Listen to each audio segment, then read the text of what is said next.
Oculus Medium was the first one. I saw where Medium was going, and I knew a lot of the faces in the Medium team. So obviously the chap that I just said, Bay Ray, he was in Valve at the time, and I kind of like was on the periphery of people who were in that industry.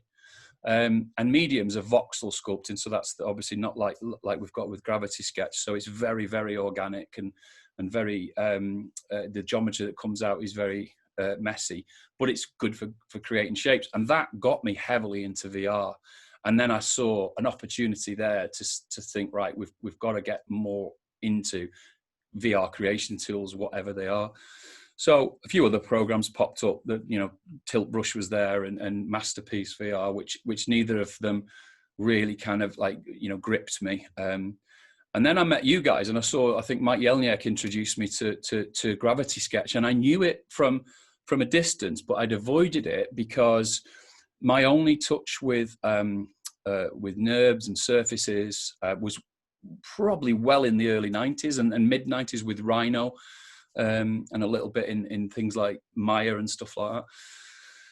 But then the potential of where that could go with character design and you know, set design and creature design, suddenly it just, I think we were at, it would have been industry workshops in London. And that's when I thought, right, I've got to give this 2 weeks.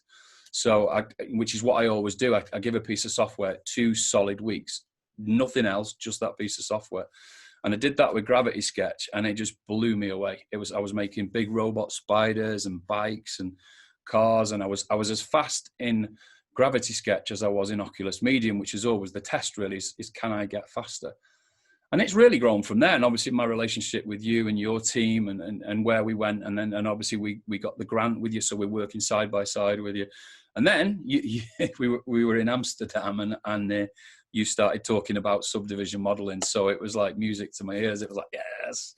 So then we you know, you guys started to develop sub-D in Gravity Sketch, which for me was always the golden ticket, which was to have edges, points, faces, all subdividing in a virtual environment. And that's what we've got today, really. So that's influenced probably every single job that I've taken ever since. So we do any TV work we do, any art.